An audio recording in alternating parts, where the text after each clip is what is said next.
Great. Hello, everyone, and welcome to our first webinar of the year. This webinar is brought to you by the World Bioenergy Association in collaboration with Bioenergy International. My name is Alejandra León, and I am part of the WBA Secretariat here in Stockholm. Today's webinar will be focused on biogas to mark the launch of our fact sheet, focusing on biogas development at the global level, written in collaboration with the German Biogas Association. Before starting our webinar, please let me say a few words about the World Bioenergy Association for those who may not know us yet. The World Bioenergy Association stands as a global industry organization that aims to support and represent the diverse range of stakeholders within the bioenergy sector.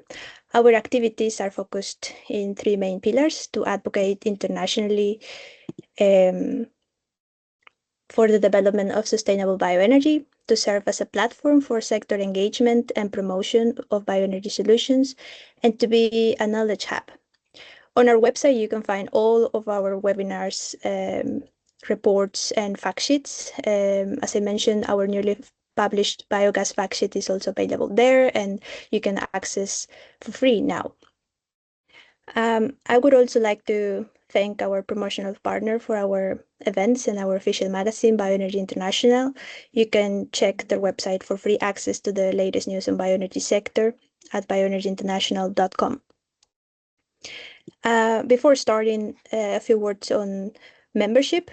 Just a reminder that our membership is open to all companies and organizations in the bioenergy field.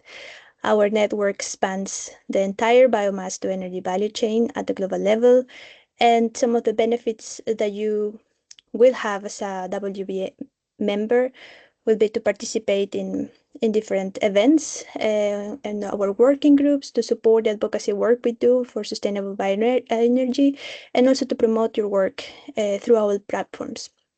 You can scan the QR code for more information, or contact us directly if you're interested in becoming a member. Now, before we begin, please remember that you can ask your questions through the Q&A option. All the recording and all the presentations will be available for you after the session ends. And you will receive an email once all the material is available. Now, without further ado, I leave the floor to our moderator today, the WBA Executive Director, Bharadwaj Kumamuro, to start the session. Thank you. Great. Thank you so much, Alejandra. Maybe you can still keep the slide on for the webinar slide so that people have that information. So thank you all for joining in. Welcome from my side to the first webinar of 2026, Biogas in Focus. As Alejandra has already mentioned, that this will be part of the Factsheet launch webinar. We published Factsheet last week on biogas, and we are pleased with that we were able to launch that, and now we are happy to have this webinar as well. My name is Bharadwaj Kumamuro. I'm the Executive Director for the World Bioenergy Association, and I've been part of the association for about 12 years now. And our mission, as Alejandra has pointed out, is the sustainable development of all bioenergy technologies and solutions, and biogas forms a very important part of the work. I'll be the moderator of the session. First of all, we have an excellent lineup of speakers, experts from around the world who will share their perspectives on biogas development. We have speakers from India, China, South Africa, EU, Brazil, so it's quite international. Thank you all for joining. I know for some of you it's quite late or very early in the morning, but we are glad that you're here, and I hope you all have a good time. Also pleased that we have an excellent registration interest as well. I've heard we have more than 450 registrations from more than 70 odd countries, which shows the interest in the biogas topic, and we hope you get some useful information and good cooperation during the course of the next 90 minutes or so. A brief request for anyone who's joining in: you can all post your questions in the Q&A function that you can find on the top. And we'll try to, depending on time permitting, get some of the questions asked during the session. With that, I'll hand over to the first speaker, who is also the lead author for the Biogas Factsheet, Frank Hoffman from the German Biogas Association, who will take us briefly through the fact sheet and its contents before sharing his perspectives on the biogas development in Germany. Frank, the floor is yours.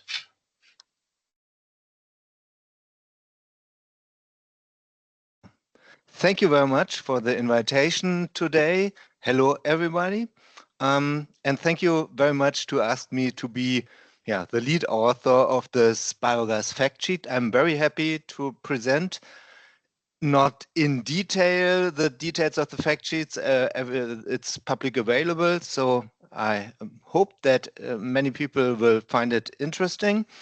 I will, in the next minutes, talk a little bit about the chapters of the fact sheets and the topics, and present some figures about the development of biogas in Germany.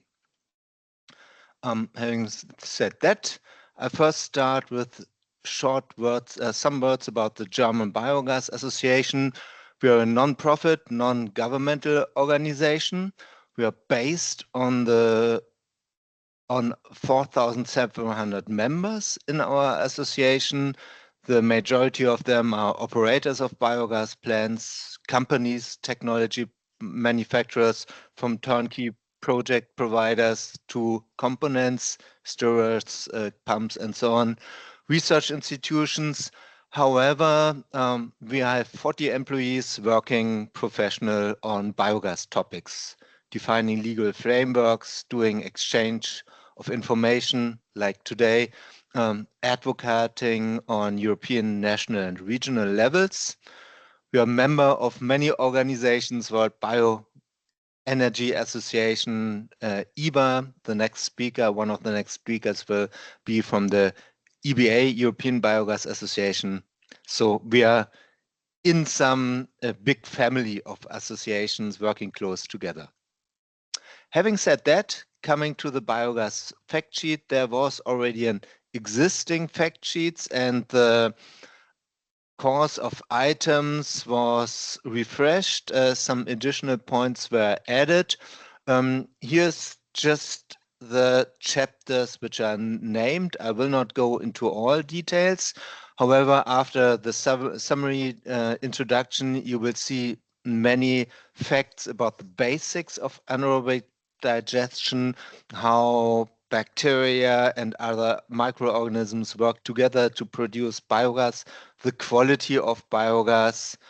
Very important and diverse worldwide. When we are looking worldwide, is the type of feedstocks. Having the big variety from organic residues, waste, vegetable wastes, manures, and so on. So there are many explanations about the quality of feedstocks and advantages, disadvantages. One important point, when people think about biogas, the first idea is often a renewable energy source. Yeah, we are here for the World Bioenergy Association. So there is a chapter about how to use biogas and application in energy perspective, using it as biogas directly in gas engines, for example, for electricity productions, boilers, or upgrading it to biomethane, which is becoming more and more important worldwide. Injecting into national grids, so there are several words about that. Little chapter about support policies, and a big chapter about the global potential of biogas and biomethane. I'm happy that we got many information from the World Bioenergy Association, so that chapter was mainly written by them. Thank you very much for that. We have a chapter looking around biogas around the world. There are very different circumstances for biogas worldwide. And just to remind us all, there are such a big variety between small household biogas systems, where there are millions of them worldwide, especially in China, India, Southeast Asia, but in Latin America and Africa as well. And we have the industrial scale biogas plants. So the basics were true for both types of systems. Seeing it commercially from industrial perspective, of course, the industrial scale biogas plants are more relevant in the world. There's a bigger chapter about the additional benefits of biogas technology. Biogas not only energy production, I already mentioned that, but it's waste processing, digestate use, greenhouse gas emission reduction. Biogas is storable and flexible. You have material use, a lot of benefits. With this chapter, we want to show biogas is not only an energy resource, but it has plenty of benefits. Some additional benefits are specified in the chapter Economic and Social Benefits, job creation, rural development. That are some argumentations for that. Having said that, that's it in short words about the fact sheet on biogas. It's focused on, I should have explained that maybe, on anaerobic digestion. There are several biogases, but this focus on anaerobic digestion. And having said that, I turn now to some key figures in Germany. In the other presentations, you will get key figures from all around the world, from India to Brazil. Let's start with some key figures in Germany. This graph shows over the past 30 years the development sector in Germany. We have at the moment around 10,000 biogas plants in operation in Germany that are all industrial scale plants. So we only have very little household scale biogas plants. Nearly all are industrial scaled. We have experiences since decades. You see here in the 1990s, there were above 100 biogas plants. The sector is growing enormously, triggered by incentive system from the German governments. Additionally to electricity production, in Germany you have mainly focused on electricity production. There are biomethane plants, biogas upgrading to biomethane quality, about 250 270, I think is the actual number. That is just about the numbers. And we will come to some challenges. So what I see worldwide when we are talking about biogas, there are several challenges, especially if I compare that to other colleagues working in the PV or wind sector. One important point, biogas is complex. I already introduced the list of benefits of biogas technology and social effects. So it's often not so easy to explain the whole amount of advantages that someone can have from biogas. And many people, when I'm talking about biogas, they think about energy and electricity. Then they compare to electricity from PV or wind. So it's always important to explain the other benefits of biogas when we are talking about energy solution. And often it's not so easy to quantify these kind of benefits, waste processing, digestate, use on the fields, greenhouse gas emissions, and so on.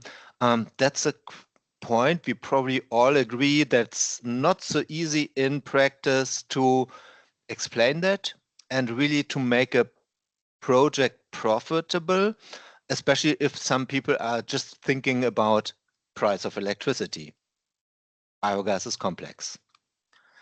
Looking at different countries in the world, I see that it is a challenge that the regulations in different countries are very different and not all adapted to typical biogas solutions. We have plenty of experiences in Germany since decades that, for example, when we are thinking about waste, using waste as digestate on the field, or how to use the digestate on the field, what's the quality of biogas plants, what is to say about safety. So many regulations in countries must be adapted in a way that biogas can happen.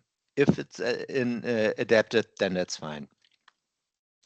In Germany, we have the special challenge that we are quite well on track in the energy solution transition for electricity, but there's a huge challenge regarding transportation fuel, heat supply. In Germany, we are working on that now. The tendency is that biogas is not mainly used in electricity sector, but in transportation fuel, heat supply from biomethane, for example, and injecting biomethane into the grid. Financing is often an obstacle. I was asked to show an example from a typical or interesting biogas plant. I brought you an example from Berlin, the city where I'm living, because this example I like because there are two recycling loops. So the waste is collected by an organization, it's called BSR, Berliner Stadtreinigungsbetriebe. They are treating and collecting the waste. After collection, there's biogas produced, biomethane is upgraded, and the transportation trucks of the fleet, they are fueled with the methane from the waste. There's a second recycling loop, so the energy from the waste is used to collect and treat the waste. And there's a second recycling loop that's material-wise. All nutrients which are coming into the process are going back to the fields again, so even the nutrients are recycled, energy is recycled. In figures, 8,000 tons per year sorted household waste are transferred to above 30 gigawatt hour energy. Biomethane is used and the trucks are fueled with the methane. In practice, it looks like this. This is a sorted, separated bio-waste from a household level. This is a picture of the digesters, plug flow digesters, and here's a person who is fueling the truck to collect the waste. That's it from my side. Just some words about the biogas in Germany and the biogas fact sheet. I thank you for your attention. If you're interested in getting more information, there are plenty of brochures published, for example, of bare waste, biomethane, digestate, safety. Thank you. Great. Thank you so much, Frank. Quite impressive. First of all, thanks for accepting to be the lead author. It was very great to have you and the German Biogas Association to refresh the knowledge product that we have on biogas. We are very pleased to be pleased that you were able to do that. And thanks for sharing some data and also example of Berlin. One quick question from, I think it's Dominic, who's one of our member from Andritz. What's the minimal production or capacity that you consider when you talk of an industrial or a commercial level biogas plant in Germany? Yeah, the smaller sizes which are promoted by our incentive system and getting more important is about 50 kilowatt electric. If you transfer to amount of feedstock that are some 1,000 tons input material per year. Okay. And the biggest size is limited mainly by the transportation. The biggest sizes are about 20 megawatt electricity or 50 megawatt thermal energy, gas energy. The limit to biggest factors are mainly the transportation limits. Thanks for that. I hope that answers the question. But one other question from my side, and I think that will also feed into the next speaker that we have. You're working on international affairs, and as you pointed out, in Germany, most of the biogas plants that you deal with are commercial or large scale. But then when you look at biogas development from around the world, there's also a lot of what we call decentralized, small scale, household or farm level biogas plants. I'm just curious. I mean, I know, for example, the German Biogas Association, you cooperate a lot with other associations, for example, the Indian and others. What sort of, maybe could you elaborate a bit on what were the key surprises or challenges that you see when you try to work or cooperate with those regions which are heavily focused on small scale biogas development? Of course, there are large scale as well, but what's been your key takeaways in such kind of corporations? For me, the most interesting thing is that biogas is so diverse and the motivation to have a biogas plant is so different, especially when we are talking about household biogas plants. One motivation might be having energy supply for cooking energy, for example, substituting LPG. That's great. Other motivations, I think in India, Gaurav can say more about that. In the history, it was clean air. So if the people are burning their meals with wood, okay, that's quite a time ago, but relevant in many areas in the world as well. There's much smoke of that particle, and biogas is burning much cleaner. So there are many varieties, or using the digestate, even in household digesters, in the garden as fertilizer.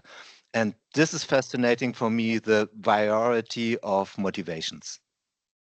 Yeah, different motivations. I think that's quite a useful learning experience. We'll move on to our next speaker. If there's any other questions, we'll come back to you, Frank. I hope you'll be with us for the rest of the session. Next, I'm pleased to invite one of our board member also, Gaurav Kedia, who's the chairman of the Indian Biogas Association, to share his perspectives on what's happening with biogas in India. Gaurav? Thanks a lot for giving me the opportunity. Hello, everyone. Frank has already done, most of the part as far as the knowledge is concerned. So maybe I can just take my heart out and talk about the biogas as a whole. We keep saying that, we need to see elephant as a whole, not just in a part-wise manner. And especially, when you talk about the small-scale biogas plant and the large-scale biogas plant, one thing is very clear. The small-scale biogas plants are always there from the impact perspective. Impact can be in many form. One of the form could be from the waste management or from the decentralized energy production or whatever the local scenario is demanding. But when you talk about the large scale biogas plant, it's mainly the profit center. Of course, there is something called output and there is something called outcome. When you talk about the outcome, impact and everything is an intrinsic part of it, whether it is circular economy, whether it is uh, you know empowerment, local community empowerment, whether it is anything else you can think about as far as the impact from biogas plant is concerned. But the large scale biogas plant, I'm repeating, it's mainly the profit center. So, just to give you a little, structured glimpse, especially from the Indian perspective. So, normally we try to put at association everything in three bucket: technical, financial, and social. Again, I'm not giving a lot of figures and facts because you can see everything in fact sheet as such. But let's talk about the technical side first. So, when you talk about the technical side, a lot of things come in picture because individually everything might be working. We try to put everything in five different sub vertical, in fact: civil, mechanical, electrical, electronics, piping, and of course microbiology. So individually you might have got everything in place. The magic happens when you just combine all this thing and literally the gas is being produced and also the digested part of it. And I think this is where we need to work together as a team where everyone is playing its role. Now, coming back to the technology part, in India, again, we bifurcate, or in general also, into upstream part, midstream part, and downstream part. I think upstream part is becoming more and more challenging, which is common to any kind of bioenergy. Um, you know, uh, where you have to collect the raw material, where you have to logistically take care of everything. I'm talking about transportation, and you need to have the raw material at the factory gate within the right time frame, in the right quality, in the right quantity, and whatnot. So that's one of the biggest challenge. I think this is where we need to talk about a hyper local phenomena, not the local phenomena, because we can't just copy paste, especially in a country like India. Normally, we don't talk about energy crops. With time, things are changing a little bit, but nevertheless, it's mainly from the waste management perspective. So we need to even think that waste is not available throughout the year, even though it's available. Let's say municipal solid waste. During one of the festival, let's say Holi in India is very famous. It will be very much diluted. There's another big festival called Diwali. You'll have a lot of sweets, etc. into it. So the nature of waste will really vary. So we need to really ensure how to really take care of all this kind of thing, all this volatility, especially from the upstream perspective I'm talking.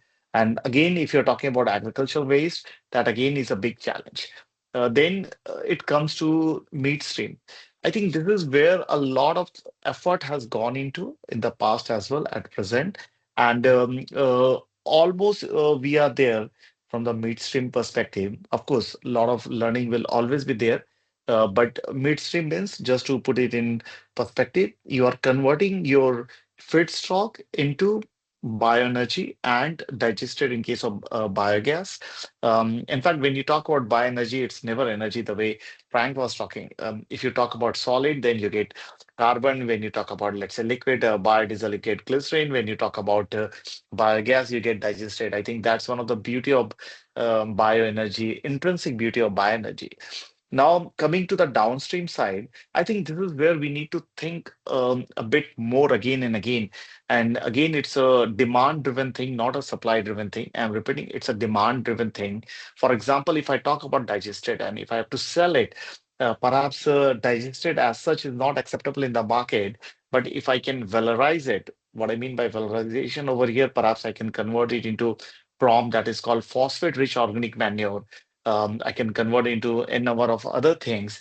Again, it's a demand-driven thing. Here, I would like to make a point as well that many a times people get carried away with the technical solution. At the very beginning, I talked about technical, financial, and social. So the social modeling itself plays a big role. Let me just put it in perspective. So, for example, selling of this digested is a big challenge as such, not only in India, anywhere in the world, in fact. What we can do, perhaps we can just give it for free to the farmer and opt for the contract farming, which means that I buy back everything the farmer will be producing, and then I don't sell the digestate, but I sell the organic cropping as such. Of course, you need to take care of the whole value chain. You need to really come out with a lot of other partners, but I'm just trying to give a different perspective to it, especially from the India side I'm talking. So this is where the social part of everything becomes very interesting. And this is where the business modeling in a very localized manner becomes very interesting. So that's from the technical side at high level. If I jump to the financial bucket, I think a lot of innovative mechanisms are being carried on, including crowdfunding. People are talking, including financing from n number of different kind of ventures. And this is where we need to work hard, especially in India, when I'm talking about the whole biogas scenario. For example, right now, one of the challenges that if I go to the bank and if I'm just a mid-sized investor, I need to put a lot of collateral.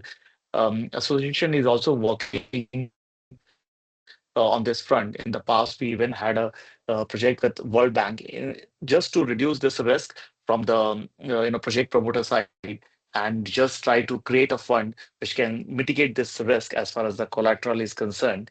I will jump to the social part, and I think this is where we are more interested to do a different kind of modeling. As I gave you the example of fermented organic manure, we call it in India, that's a digestate. A lot has to be thought about because when you talk about availability of feedstock and when you talk about availability to us, there is a whole lot of difference. And this is where human to human interaction comes in picture. And we need to really see what may work, what may not. And policy also falls in social bucket as such.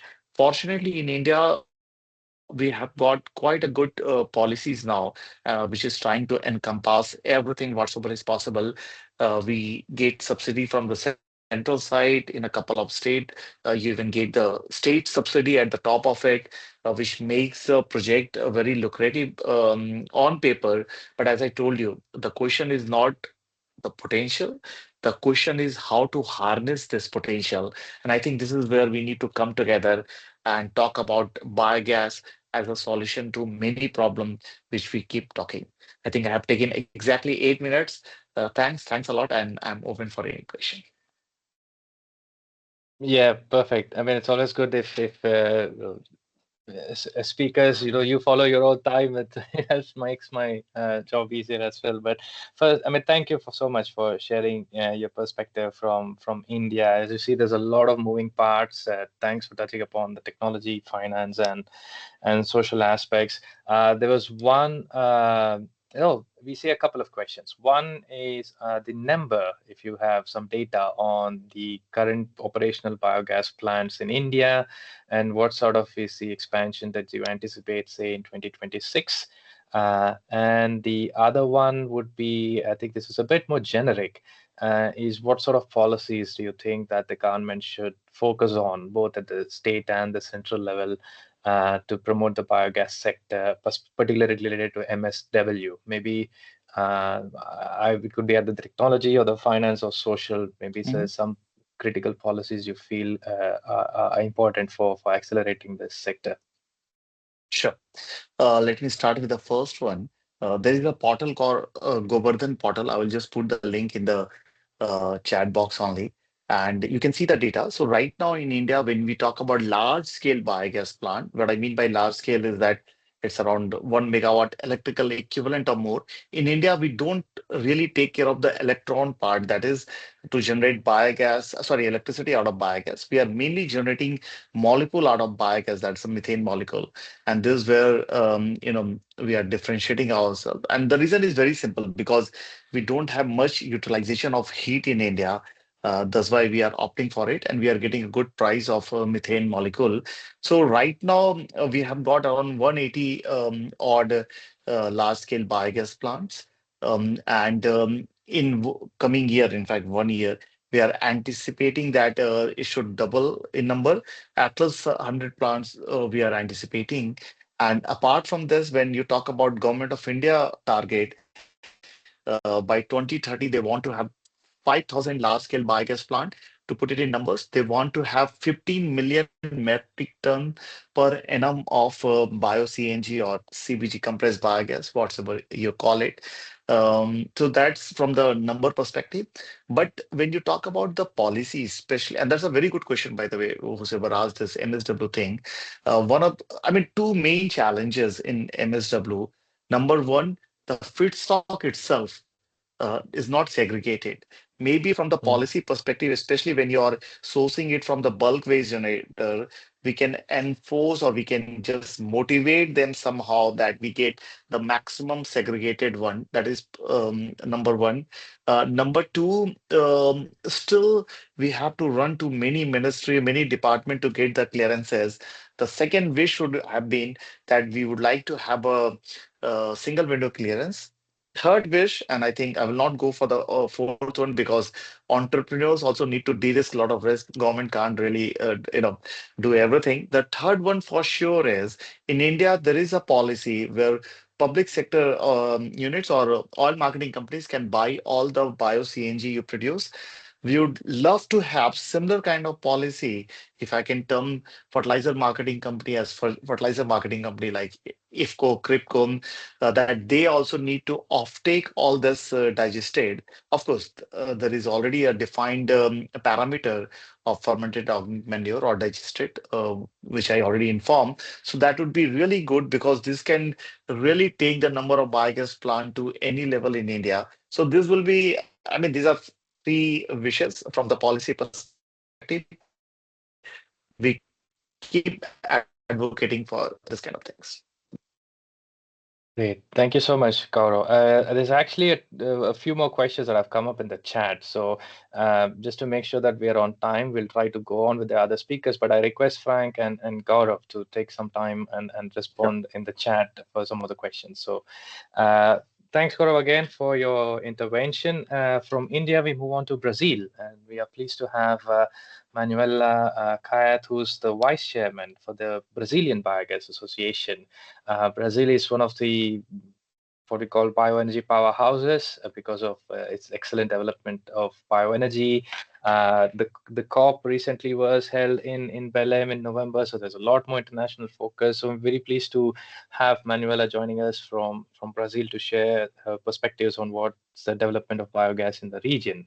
Manuela, the floor is yours. Thank you very much. It's a pleasure to be here today, and I would like to thank you for the invitation. So yes, I mean, very important topics have been touched here today, and we have to just to put before I share a presentation to put in context Brazil. So obviously we're a country of continental size with over 220 million people and a significant abundance of biomass. And I think it's worth remembering that we already have a very clean energy matrix in Brazil.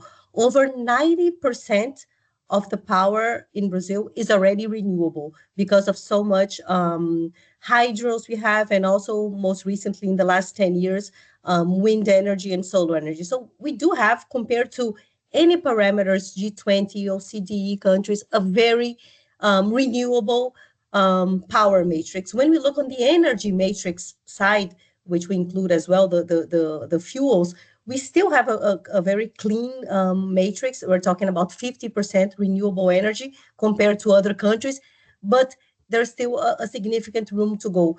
And even if we look at how our emissions in Brazil are differently from most of the countries, when we're talking that most of the emissions come from GHG emissions come from fossil fuels. We're also we're actually in Brazil, most of the CO2 emissions come actually from deforestation. Despite that, we have given a significant focus in trying to decarbonize the remaining part of our energy matrix. You mentioned the COP in Belém that took place just 2 months ago in Brazil, and we actually still hold the presidency of COP until November of this year. Actually, this week, André Corrêa do Lago, the president of COP, is actually in Turkey and then in London to talk about these roadmaps that have been designed during COP. And I think I would like to mention two significant roadmaps that are being developed until the next COP. One is a roadmap to end the fossil fuels, and the other one is the fourfold pledge, which is a pledge to quadruple the volume of biofuels globally by 2035. And when we're talking about biofuels, obviously the biomethane is in this context. So Frank mentioned how complex the biogas is. In Brazil, we're talking about biogas at this point. We had in the last, I would say, in the last 20 years, we were focused in biogas to power. But when we look in the last 5 years, we've been very focused on the molecule side and how we can use the biomethane to decarbonize sectors that are hard to abate, especially because a big part of our emissions that come from fossil fuels are in the energy, are in the industry and the transportation matrix. I'm going to share with you some of the data I have today.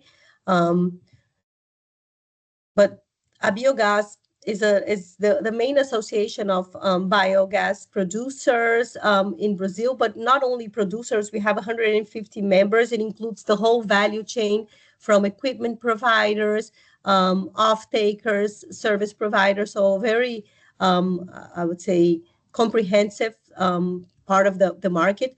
When we look at the biomethane in Brazil, and we're here very focused, as I mentioned, on the molecule, today we have only 18 plants that are authorized to operate with a production of 1.2 million cubic meters a day of natural gas equivalent. This number of 18, if we were talking about 3 years ago, it would probably be 6. So this number has been increasing significantly over the last years. And as you can see here, we already have another 40 plants in authorization process by the local authority. Yes. So sorry to interrupt. I think we're still seeing your first slide, the introduction slide. I guess you have a slide on data. Yes. That's right weird now, because at least from my end, I only see the first slide, your introductory slide. Do you want to maybe share it again? I can also share it.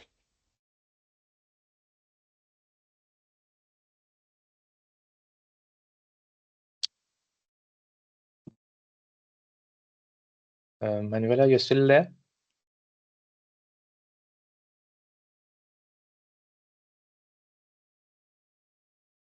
You can wait for a few seconds and hope she can rejoin.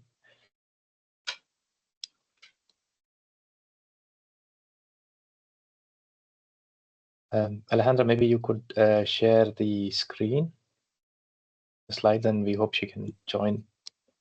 Okay. Should we wait first until she can fix her video, because she's...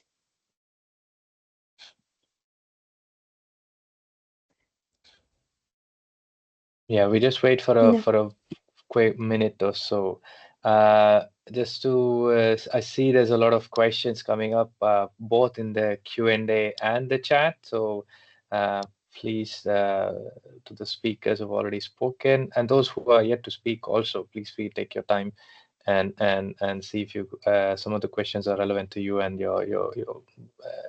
please, you can answer them in the chat. And if some of them are not answered, we'll try to take them at the end. But we can just wait for a few more seconds and we see if Manuela joins. In the meantime, I'll see if there's any interesting question and see maybe if Goro or Frank can jump in. There's a lot of questions for maybe Frank. There's a lot of questions on CapEx and OpEx.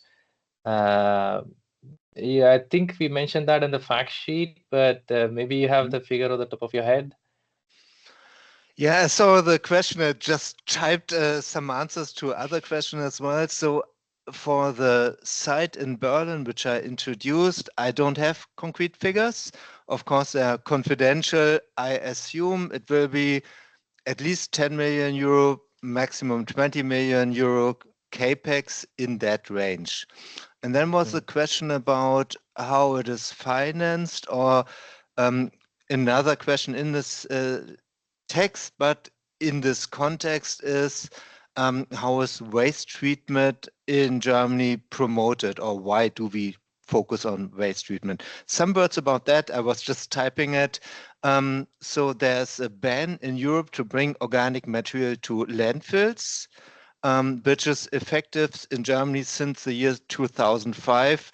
All wastes have to be processed. That's incineration, energy production, but no material recycling. It could be composted, material recycling, but no energy. AD is for us a good, fantastic solution because we have energy and material recycling. The waste treatment plants in Germany, and now we're coming back to Berlin, are co-financed substantially by gate fee, tipping fees for waste treatment, because there's a ban to bring material to landfills. It's forbidden to dump it it has to be paid to be processed. And the typical earnings for waste treatment plants, depending on the quality of the feedstocks, are around 100 euro per ton input material for processing. Depends on the quality from some euro to up to 1,000 euro, but this is a majority income for the waste treatment plants, and that triggers the whole market. There are about 500 dedicated waste treatment plants in Germany who are dealing with the organic fraction of sorted household waste, for example, or expired waste from supermarket. Great. Thanks, Frank. I think Manuela is not yet there. Probably just to make sure we are sticking to time, we'll go on to the next speaker, and we hope Manuela can join a bit later. But our next speaker is joining us from South Africa, Gordon Iris, who's the Secretary General for the Southern African Biogas Industry Association. Gordon, I hope you can hear us. Yes, good afternoon. I can. Oh, thanks for joining in. And yeah, I look forward to your presentation and sharing perspectives on how biogas developing in the region. Fantastic. Thank you very much. Warm welcome from South Africa. Nice and warm this afternoon. And I'm in Johannesburg. Okay, so I think let's just go straight into the presentation. It makes life a little bit easier. There we go. Can everyone see that? Yes, please go ahead. Okay, fantastic. So they say that mathematics is a universal language, and we've had some fantastic speakers talking about biogas and the methodology. So we've been talking very green. Southern African Biogas Industry Association, we are involved in trying to look after, mainly our focus is waste. In South Africa, we are even though we got huge amounts of land, we don't have a lot of arable land. So every time you talk about energy crops as such, you are really, as we say in our country, cruising for a bruising. And the reason for that is it is actually illegal to utilize arable land for energy crop in this country. But there is quite an interesting aspect, and I'll talk about it in a little while. So I thought, let's just really look down and drill down into the numbers. Yep. Sorry to interrupt. We can't see you. I don't know if it's on purpose that you switched off your video or it's fine that way as well. But... Yes, I'm very ugly. It is a problem now in my we can family. see you. No, right. That's fine. Apologies. I wasn't actually hiding. Okay, so here we go. So I said, okay, what are the potentials and prospects? Where are we in South Africa at the moment? So I had a look at our total waste numbers. These numbers are recent. This is since June last year. So we're still, and altogether South Africa on the registered amount of waste, there is obviously quite a bit of waste that is just generated and hidden. We're at the 122 million tons of waste per year. Out of that, about 10 million tons is estimated as organic. So we worked out, obviously working on figures and numbers we have been collecting in the industry. So from different projects, working with the Durban municipality, working with City of Tshwane, which is Pretoria. We've come to a number of roughly around about 30% of most municipal waste being organic. So it gives us in the region of about 35 million tons per annum of potential AD feedstock. I then took that number and we multiplied it by 50 cubic meters of gas per ton. Some obviously will be much, much higher. Some will be a little bit lower. But a mean average of 50 was worked out as a reasonable number. And we came up to about 1.75 billion cubic meters of biogas. If you take it down by thermal value, it works out to about 1 billion kilograms of LPG, which in monetary terms comes to about $2 billion per annum. And then we said waste management only because as in South Africa, most biogas plants are generated around waste management.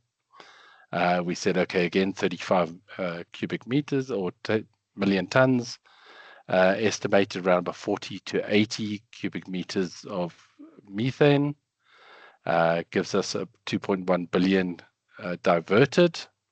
And at the moment, the carbon credit's running at about 825 per ton, and gives us an income or a potential offset of around about 17 billion US dollars per annum. And then fertilizer, we're very, very interested in fertilizer. We do have a lot of agriculture, and we do have expensive agriculture in terms of our land is very low in nitrogen. We don't have a lot of nitrogen in South African soils. So biogas slurry is, of course, very a high interest to us. Again, back to our 35 billion tons. We mix it with water, obviously our sewage water being a main co-feeder for us, coming up to 70 metric tons. And then presently, the price of organic compost is selling for around about $25 US per ton. And we said that the income or savings, if understand all of this is theoretical, the numbers are real. This is what we have available. Where I say it's theoretical is we haven't done anything with it. This is what we're sitting on. It's like sitting on a gold mine and worrying about the price of a pig. That's where we are in biogas in Southern Africa. Altogether, once you nail the whole little lot together, we end up with a total value of the biogas market in South Africa sitting at about 21 billion US dollars a year. If you want to put that into perspective, we had a growth, a GDP income growth in South Africa of 1.3% this last year. So if I can turn around and I can say to the government and powers that be, biogas sitting just by itself can improve the GDP of South Africa by about 4% per annum. So we are obviously under a certain amount of legislation. Biogas falls under SAGA, which is the Southern African Gas Association. They are responsible for all the LPG gas in this country, so we've kind of slotted in underneath them. We do not have any official biogas standards. We are working very, very hard with SAGA to get those done. Regulation-wise, there are 5 license thresholds.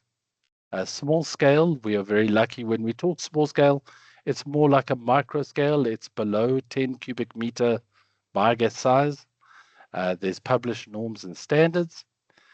For the bigger systems, there's a NERSA registration. That's the Department of Energy. Environmental clearance, water use license, a Department of Forestry and Fisheries permit, local municipal licensing clearance, historical building, and of course the sensitive area, and then a waste management license. Anything over a ton per day needs a waste management license. Market opportunities, so we've seen what we have in terms of potential feedstock. We've seen the kind of legislative background. What are the opportunities?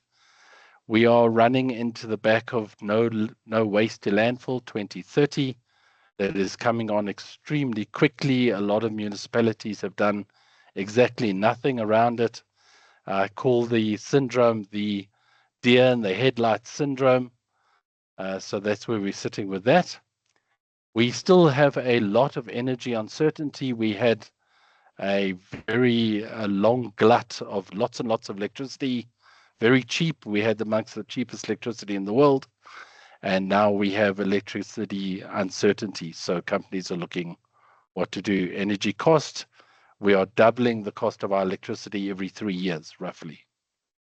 The war in Ukraine has cost enormously in terms of fertilizer. Fertilizer in South Africa has gone up threefold over the last 3 years, and that's not likely to stop. Biogas to BC&G, buses, and specifically dump trucks. Huge opportunity in dump trucks coming up. And small town reliance. Small towns earn their income in South Africa by selling electricity. A lot of people have moved over to solar, so they're not buying electricity. So the opportunity for small towns to sell BCNG or to sell electricity generated through biogas. And then jobs, we have a employment problem which we need to fix, and biogas gives opportunity for employment. Economic framework, the big one, Frank and myself have discussed this a number of times. There are no incentives. Every single biogas project in South Africa stands on its own balance sheet. We do have a new tax act. We are getting on the tax 37B a lot of tax breaks in terms of green energy. We have the Green Energy for Farmers Act, which has just come up, which gives incentives for farmers to roll over their power from electricity to green energy.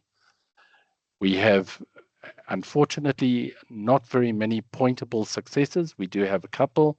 Buy to What is one. We have the new Cape Biogas, which is BCNG. And we're now getting a couple of new PepsiCo, as you know, has also started here. So there are some very nice examples. The good news about them, they've been running for longer than 5 to 8 years.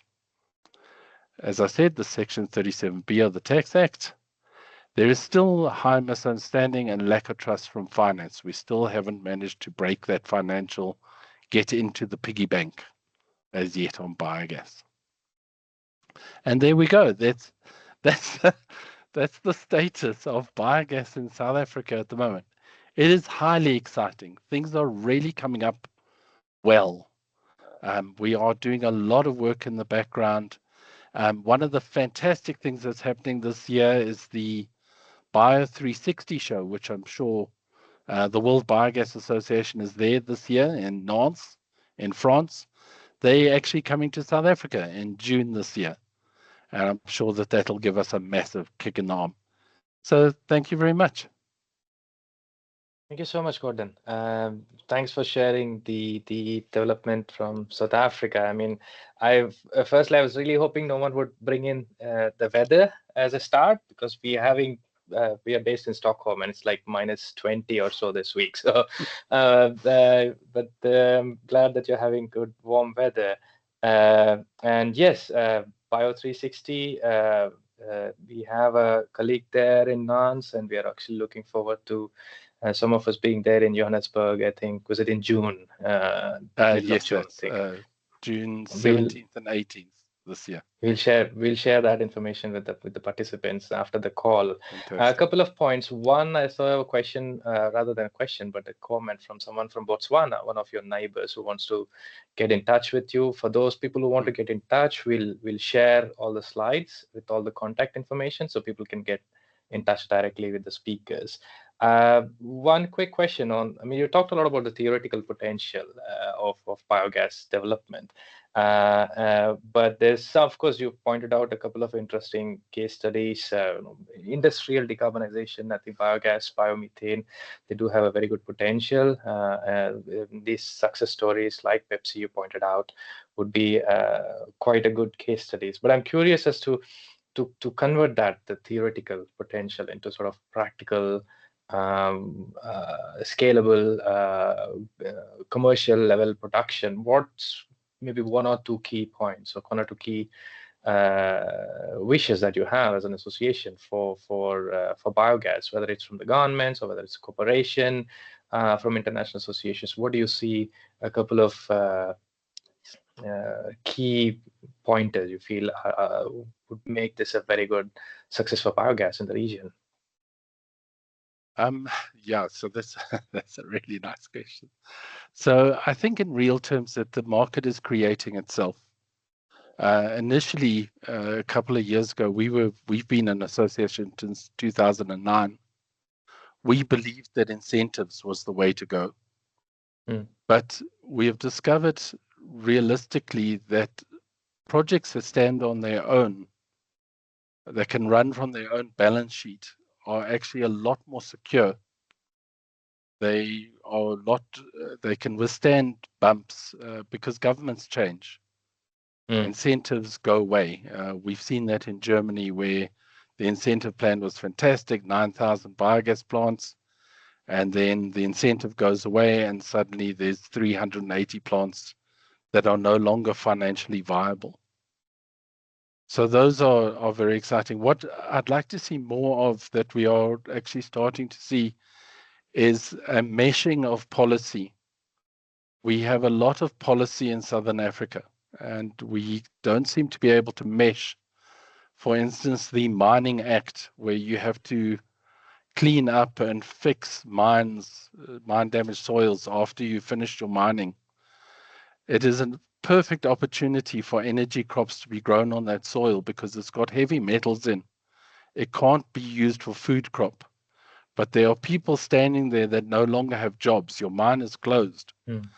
And the ability to take that money that is there ready for rehabilitation and to convert it over into something like a business, like a biogas, that I'd like to see a lot more happening, where you're getting meshing of policy.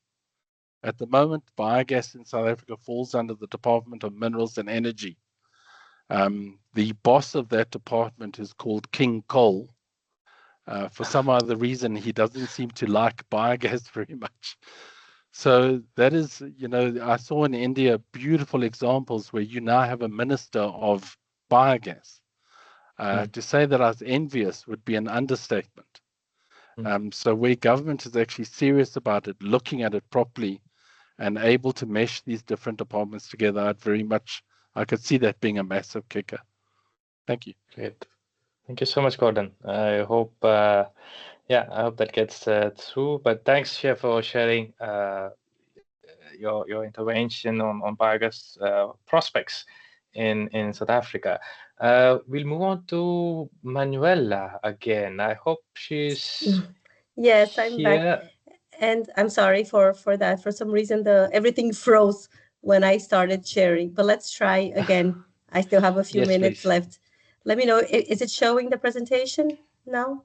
We can see the slides, yes, and we see the slide on data. So go ahead, Okay, please. perfect. So what I was mentioning a few minutes ago. So today we have 18 authorized plants in Brazil that produce roughly 1.2 million cubic meter a day. If we were looking at 3 years ago, we would be talking about only 6 plants. So the market is indeed growing exponentially. I don't like talking about theoretical potential, but when you look here, 120 million cubic a day, that is the reality of a country the size and with the abundance of biomass in Brazil. But I think most important is looking here at the orange ball when we're talking about already 40 new plants in authorization process, which will triple the amount of biomethane in Brazil.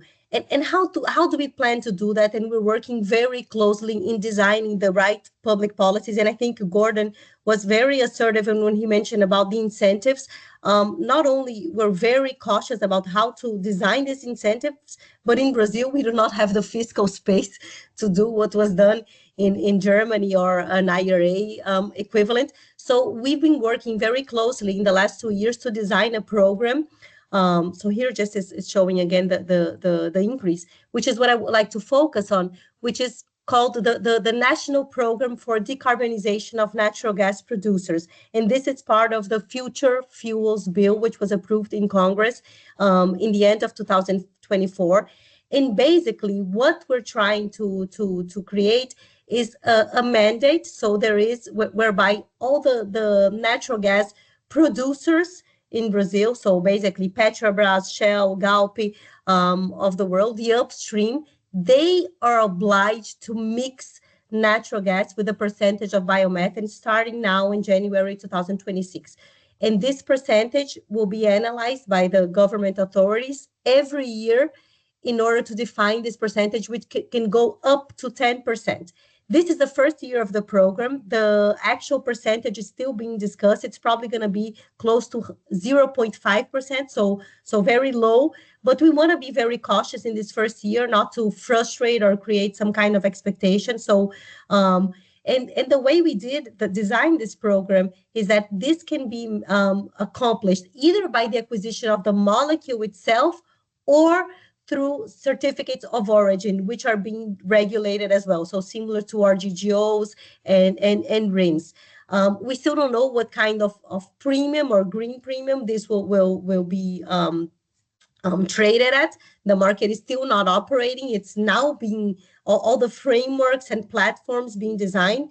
The market is very excited and looking very closely, participating in all the public consultations, and we really are hoping that this program will change dramatically, because as also Frank mentioned before, designing a biomethane project is very complex. We need to make sure we have the not only the actual installation and licensing, but the long-term offtake contracts in order to guarantee the long-term financing.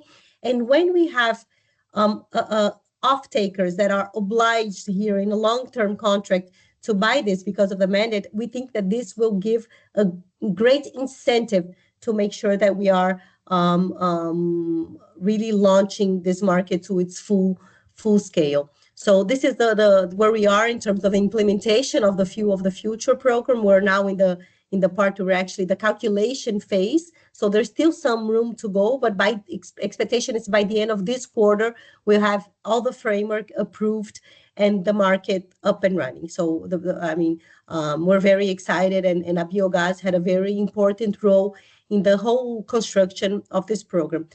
In addition to that, we're also working closely to have, there was recent a very important tax reform in Brazil, so making sure that biomethane is considered low carbon solutions. Up to a few years ago, we still paid more taxes in biomethane than in natural gas, which was very, very, very awkward, not to mention. And so we're working very closely as well on the tax reform to make sure we have all the advantage.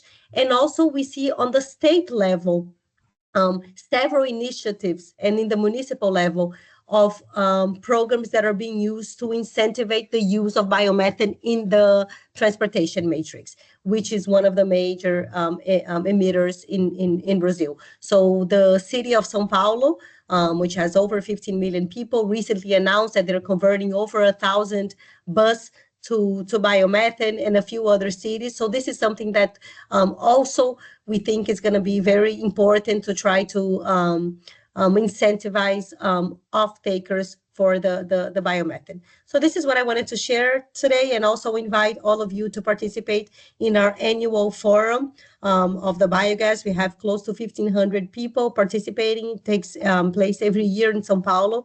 It's going to be in August 11th and 12th. I know we're going to have people from EBA and ABC that we're very close to, and it will be a pleasure here to invite everyone who wants to participate, and I'm available for questions and more information. Sorry again for the interruption.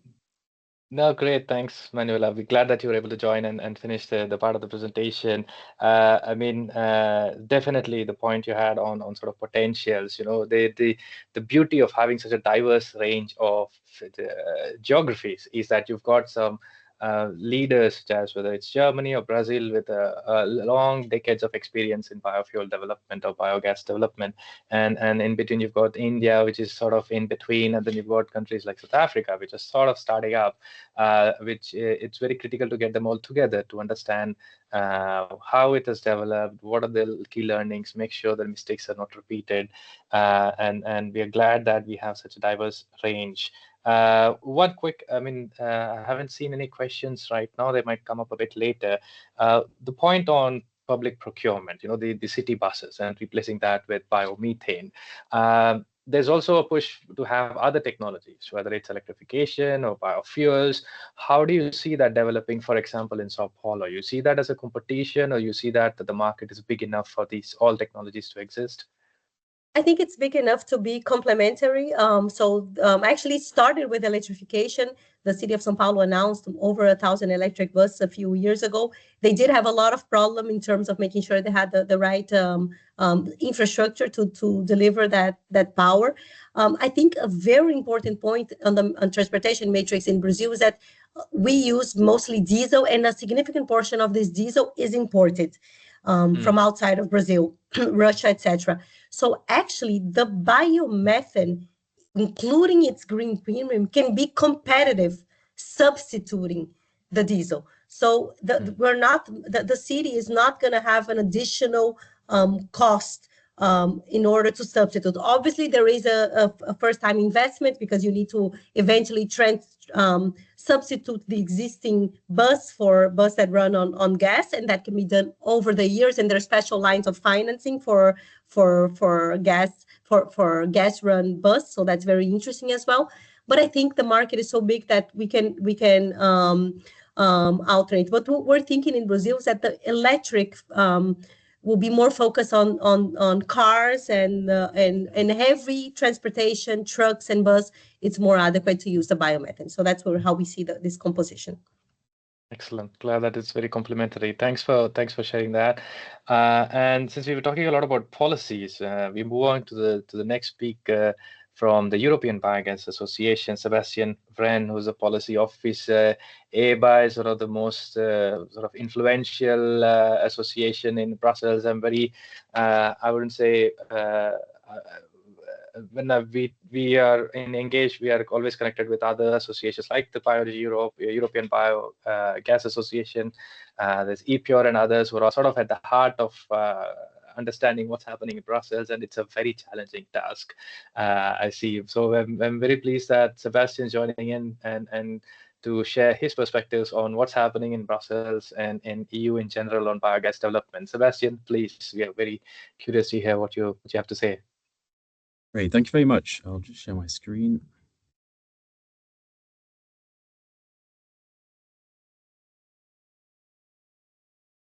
Right, in theory, you can see it all.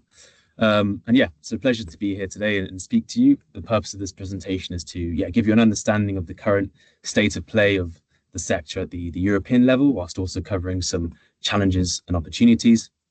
But briefly, I'll give a little overview of the European Biogas Association. We're the leading association at the European level when it comes to biogas and biomethane, and we have over 370 members, which equates to 8,000 stakeholders right across the value chain.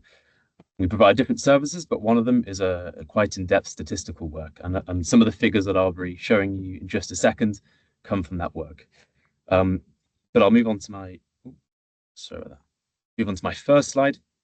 And I tried to put on the slide here some key figures that really highlight where we're currently at, but also some key trends that are shaping the industry, the sector at the European level. And so the headline figure from 2024, which is the most up-to-date figure that we have, is that combined biomethane and biogas production was at 22 BCM in Europe, or 232 terawatt hour. And to put that into perspective a little bit, that's the gas consumption of Belgium, Denmark and Ireland combined. And if I can draw your attention to the graph here that's on the right, you can see two different colors. In light green, you have the production levels of biogas over the last 5 years, and then in darker green, the levels of biomethane production. And I think what this highlights is that in the first, at least the initial growth of the sector really came from biogas. But over the last 5 years or so, it has started to stagnate and ever so slightly drop off last year. But the overall production levels are increasing, and this growth is really coming from biomethane. And we now have 25 biomethane producing countries in Europe. Each year we see an increasing number of biomethane producing countries. Next year, the statistical report will also show Poland in there. And currently, we're producing 5.2 BCM of biomethane at the European level, and roughly experiencing anywhere between 10 and 18% year-on-year growth over the last 5 years or so. And I think I wanted to highlight some reasons for this, why biomethane is really the source of growth within the sector. And I think, first of all, this comes down to clearer political direction and policy direction. So especially since 2022, with this Repower EU plan at the European level, which sought to really reduce European Union energy dependencies, there was an indicative target of producing 35 BCM by 2030. It's not mandatory, but indicative. But second to that, we also have a growing regulatory framework that's really taken into consideration biomethane, such as the EU's Renewable Energy Directive. Thirdly, I think the versatility and the end uses of biomethane is a clear advantages contributing to its growth, the fact that you can use it for heating, transport, industry, power generation. And then finally, I think, especially in more recent times, the relative advantages of biomethane as well. The fact that it can be produced domestically, but then also reuse existing infrastructure with very little adjustment is some of the advantages. Yeah, that being said, you can see that we're currently producing 5.2 BCM, billion cubic meters. And earlier on, I talked about a target of 35 BCM by 2030. And if you continue on the current growth, we'll expect to reach 15.3, just above 15 BCM by 2030. There is quite a clear gap there. And this kind of brings me on to my next point, which is some of the challenges that the sector's facing. And I tried to highlight some key barriers to growth as I put it here. And I think you could do a presentation maybe on each individual one. But I think these highlight the different facets, different issues that the industry is facing. And first of all, it would just be the bureaucratic burdens. Like many industries, I think the upstart procedure for biomethane is lengthy, and it's held back by these quite lengthy, complex permitting procedures. So quickly ramping up production is difficult.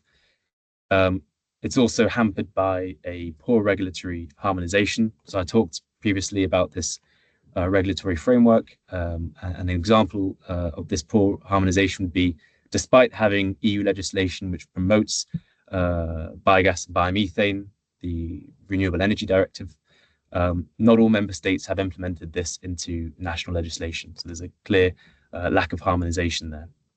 A third key issue would be poor market fragmentation and the lack of a really single market when it comes to biomethane at the European level. So trading biomethane across borders remains, there's a lot of friction involved with it and splits across two different trading hubs. Happy to elaborate on this in questions if needed. And then finally, the long-term political direction. So I said that we have this 2030 target, but we need to provide that investor and that certainty to produce as well. We need there to be a longer term target for biomethane and one that would ideally be mandatory as well. And so we're calling for a 100 BCM target by 2040. And yeah, all of this really matters because we see that there's significant potential for growth within the sector as well. There's significant opportunities for biogases and biomethanes at a European level. According to our own studies, we see that there's a sector potential of producing 44 BCM by 2030 and 111 BCM by 2040.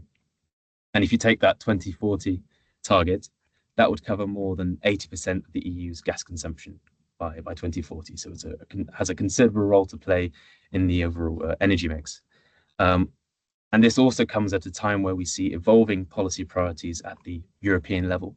There's especially with the latest commission as of 2024, we see there's a renewed focus on competitiveness and strategic autonomy. And we're increasingly talking about an energy trilemma. So while previously maybe we were emphasizing sustainability, now it's up there with ensuring energy security and affordability.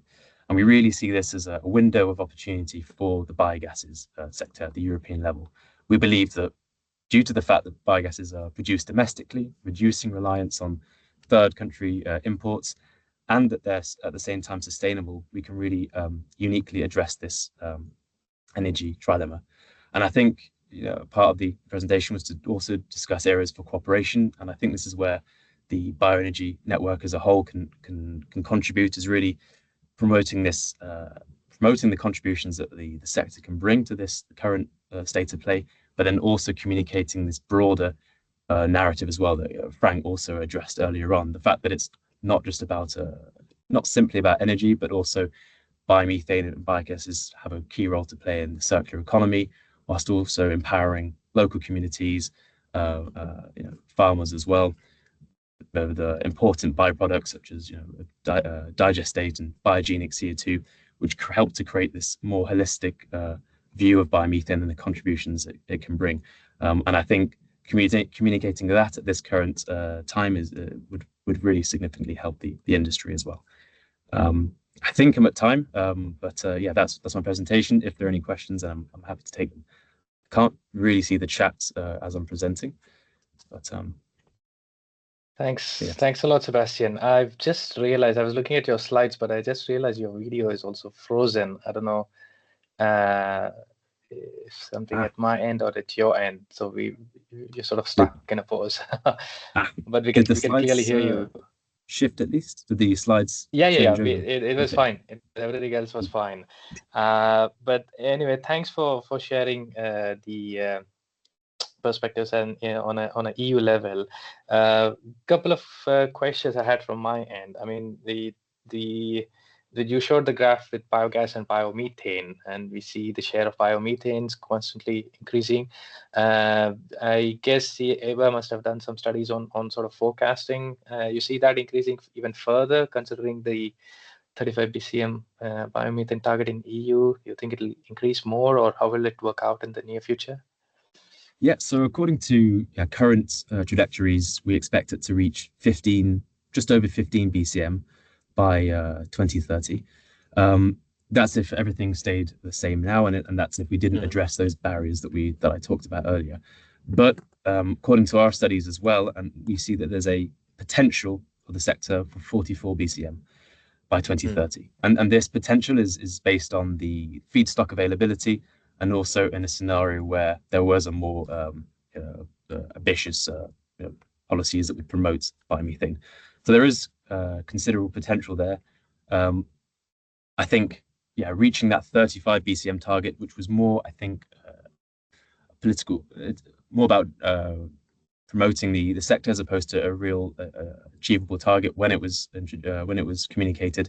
I think achieving that would require quite significant ramp up of ambition, but the potential is there. Yeah. Great. Thanks so much, Sebastian. I hope we'll see if there's any other questions and try to come back sometime later. But thanks for sharing perspectives from the EU. We've got a couple more speakers. We've been talking a lot about policies and regulations from the national level, but we also thought it would be good to have a case study from a particular region. And we're pleased to have one of our members, Development Research Foundation from India, and we have Mr. Mahesh. I can't see if he's on the call. Yeah. Basically, yes, I'm here, but I'm traveling, so I cannot switch on the video basically, but I can share the presentation. Yeah. Oh, please. Glad that you're joining, and we are looking forward to hearing. I believe you're going to talk about the new biogas model on integrating energy and agriculture. So I'm very curious to hear your presentation, Mr. Mahesh. Yes, sir. Just a minute. So, is my slides are visible? Basically. Yes, please go ahead. So, basically, I'm Mahesh Lade from Development Research Foundation, India. Basically, we are a not-for-profit organization working for farmers and farmers and farmer family, basically. So in India, we have worked on the decentralized model of biogas, where we mainly focus on the issues of with the conventional biogas, and we try to resolve all these issues with our model. So in India, there is access to clean cooking. Basically, cow dung and firewood is used for the cooking as a cooking fuel, though they have access to the clean cooking gas, but it is not an easy access in rural areas because they are remote villages and tribal villages also there. And if they are using firewood and basically dung as a fuel, they have a pollution, indoor pollution as an issue. So we focused on the having the issues of the conventional biogas system. So with the conventional biogas system, they were having savings on LPG or firewood only, and there were less returns on the investment. And the biogas, which is used for the cooking purpose, is required to install near the kitchen of the family. So it creates a messy thing. So conventional biogas system, and it involves the cleaning and maintenance things. Lot of maintenance is required for the conventional biogas system, and there were loss of nutrients because the organic manure which can be used in the agriculture is getting wasted because of the not a proper management of the slurry. So what we did in BIF, basically, we developed a slurry filter, uh, and we renamed the biogas as IRISA. Now we call it as, we never call a biogas as a biogas. We call it as a IRISA, means Integrated Renewable Energy and Sustainable Agriculture. So basically, what is IRISA? IRISA is a combination of conventional biogas system plus a bioslurry filter. So what does the bioslurry filter do? It separates the solids into two parts. One is a liquid and other one is a solid. Basically, the solid part can be further converted into value-added fertilizers like vermicompost or prom. And the liquid can be directly used for the preparation of animal feed, which is azola, or can be directly used in a conventional drip system. So in our model, we are focusing on the slurry part of it, not focusing on the gas part of it, because with the biogas system, any biogas system, gas is a by default product which you are going to get. And with the if we focus only on the gas, you are not going to get the returns. So that's why we focus on the slurry part of it, and we try to value add the slurry in different manners. So what our system does, like we have a prefabricated biogas system, which is family size, very small size, 2 cubic meter, and it can fulfill the requirement of a family member of 4 to 5 family members in one family. And with that biogas system, we are providing a bioslurry filter. So in policy level, we could affect in a such a way that now the bioslurry filter is approved by the MNRE and they are providing subsidy for the bioslurry filter. And we try to develop the filter with the locally available materials, and you know it, we assemble the locally available material in such a way that it can filter a slurry with the help of gravity only. There are no moving parts or there are no mechanical parts in the bio slurry filter. Basically, it's a cost effective solid liquid separation process. It can with the bio slurry filter we can recover 90% of the solids.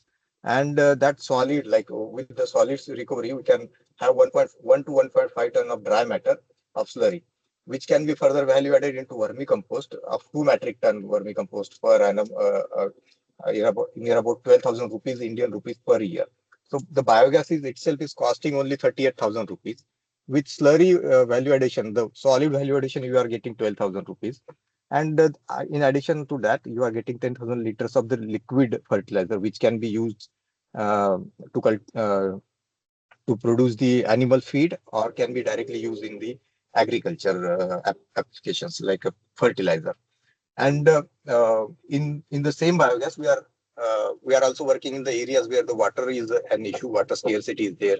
So we can use the recycle the 50% water for the next day cycle. So these are some field pictures. Like in first picture, you can see we are using a biogas model where the Venturi system, the drip irrigation system, is directly attached.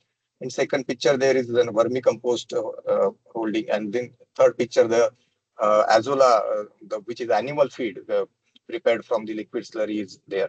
And the liquid slurry farmer, they are directly using in their fields also. So in this model, like we have developed two models where if in a village there are single biogas model, we can go with the above model. If there are 100 biogas model in a periphery of 5 kilometer radius, we have developed another model which is forward linkage for the biogas, which is prom enterprise.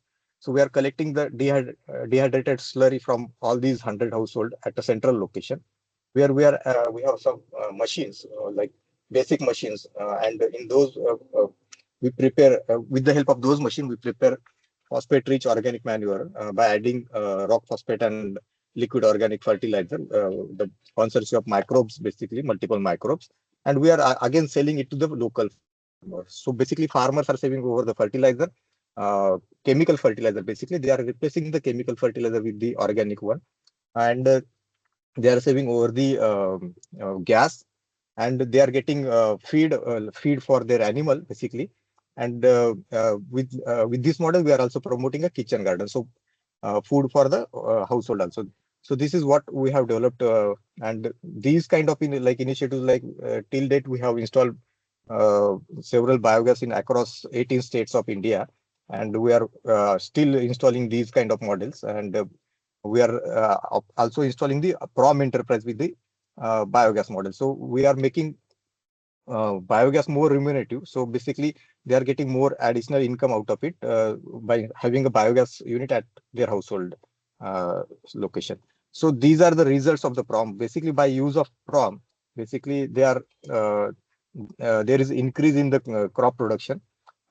We have conducted several scientific trials on the various crops in-house also, with the farmers also, and with the universities also. And now universities are also supporting whatever we used to claim.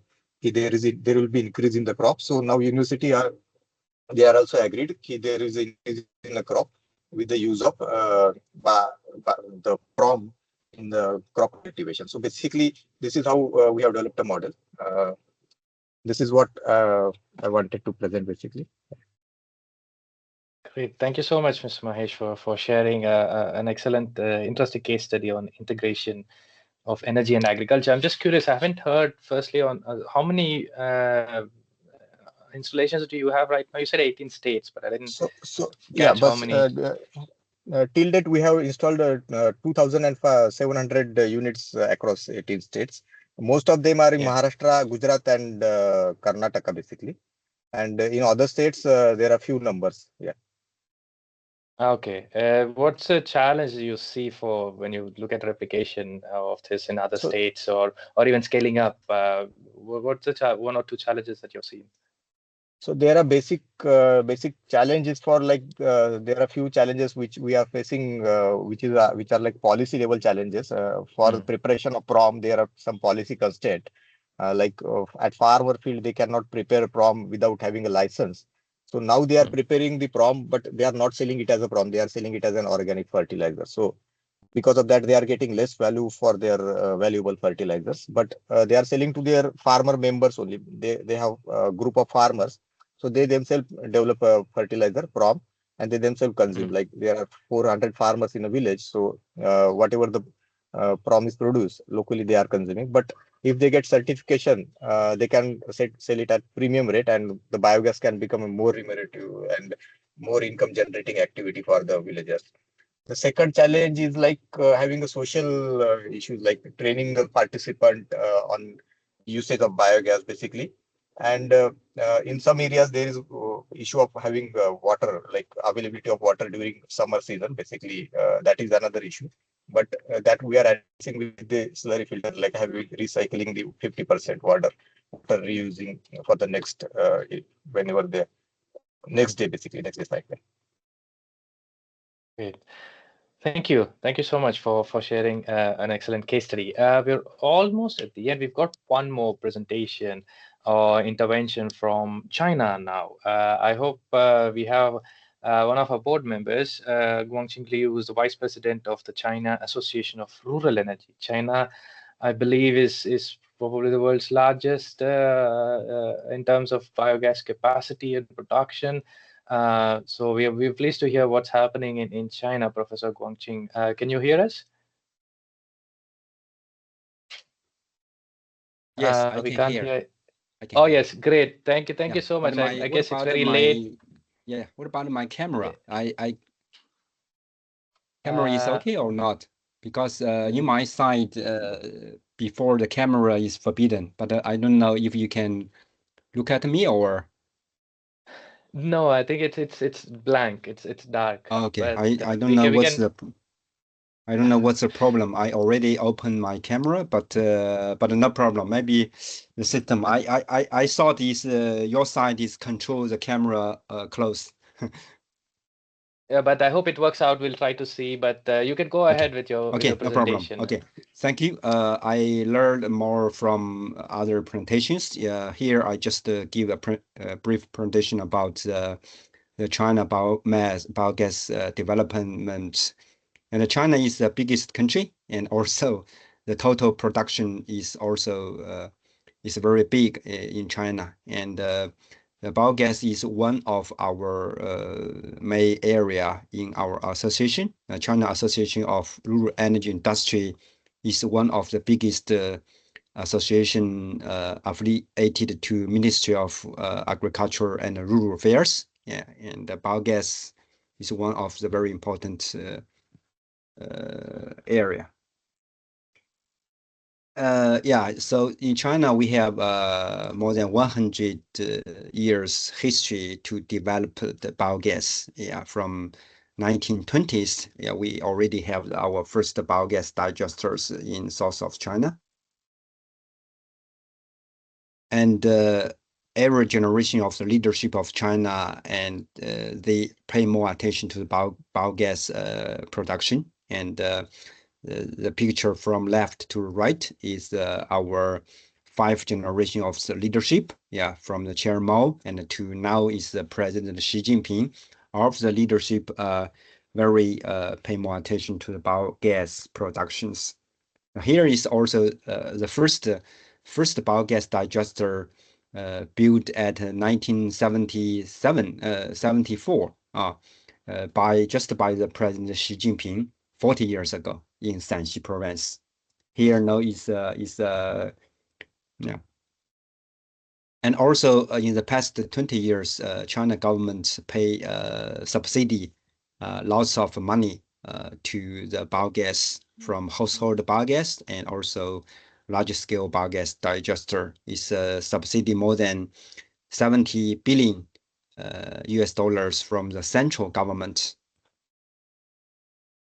Here is a history of the China biogas development from 1984. The Ministry of Agriculture established a rural energy office to promote the biogas digesters, and also in every stage in China, and the China government established the many association and also some programs and policies to support the biogas development. And also from early of 1980s, our biogas is just from to treat some water treatment, and later we will have lots of technology development, and then from we transfer from the small scale digesters to large big scale project. Yeah, also now is biogas upgrading. It's not only for use of biogas, we use nature gas, the bio-nature gas after upgrading biogas, and also the biogas liquefied to the liquid biogas for shipping industry. So in China, in very early years, we focus on household biogas. Now we focus on the large scale project, and now we focus on the bio-natural gas engineering. Yeah, from in the past 40 years.